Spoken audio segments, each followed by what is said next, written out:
Believers will forsake the basic and pursue the deep. If I begin to tell you the stories of how the church of Christ was formed, right inside the crucible of criticism, persecution, go and read the story and history of the church in the 18th century. See how the church of Christ was attacked, how they assassinated, killed pastors, killed evangelists, killed missionaries. They didn't fight back, all of them. And like somebody said, the blood of the martyr is the seed of the gospel. The more they persecuted and killed Christians, the more the gospel grew. The more the gospel grew. The more the gospel grew. So you cannot use the flesh to fight the battle of the spirit. You cannot. Love. And we are bringing back this message of love. Obedience of love provokes supernatural provision. How do you want God to provide for vengeful people, hateful people, bitter people, fall down and die people? These are the things that provokes response from heaven. When people have problem and they cry to God, the way God was speaking to Eli, God said, those that honor me, I will honor. Those that despise me shall be lightly esteemed. So do you honor God? If you honor him, his house will be a thing of treasure, sacred place to you. I don't have to see Jesus face to face like this. He said, where 2 or 3 are gathered, there I am. So it's by faith. So if you walk into this place this morning and you think this place is a restaurant or is a community of jesters, be it unto that person according to his faith. We all walk with God based on our faith.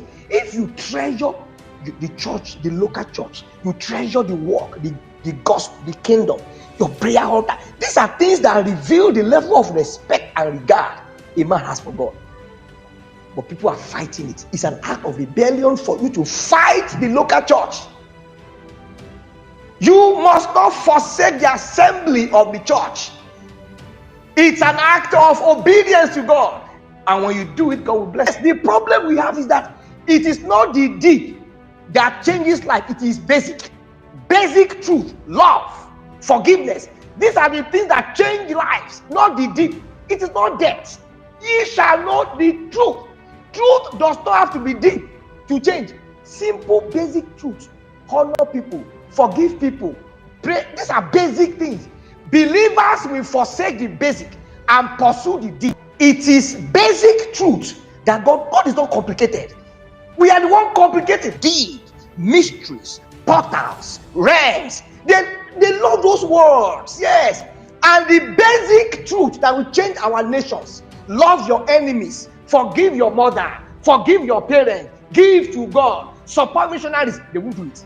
They will pursue debt. And God said, obedience to the word is basic. It provokes supernatural provision. God will not provide for deep people who are in error. It doesn't work like that. Just pursue the basic. Just love God. Honor your parents. Serve God with sincerity of heart, genuineness of purpose. God is not looking for complicated relationship. He is not. Basic truth. But you know what? If you preach basic, they will say you're not anointed, you're not called. The people who complicate the Bible are the ones that are called. So everybody wants to feel called. So I will complicate it and make it look ethereal. I'll make it look the Abrahamic Pentecostal commission. I will make, because that is what the ears of men love to hear. We don't want basic. We want complicated ones. Papa Hagin will say, believers, they forget, they ignore the spiritual. They pursue the sensational. Just say, I'm sorry to your wife because you offended her, but your husband has enough power to open doors for you than 50 days fasting and prayer when your heart is hardened like stone. Hardened. People whose heart are hardened and dark as stone. We see poverty ravaging our communities. Basic things. Look at Africa, even Africa. Basic things. Basic. Water, light. So the world functions on basics. You hear this word, rocket science. To put water in people's house is basic. To build good roads, basic. To provide food, basic. Is it complex? Complicated?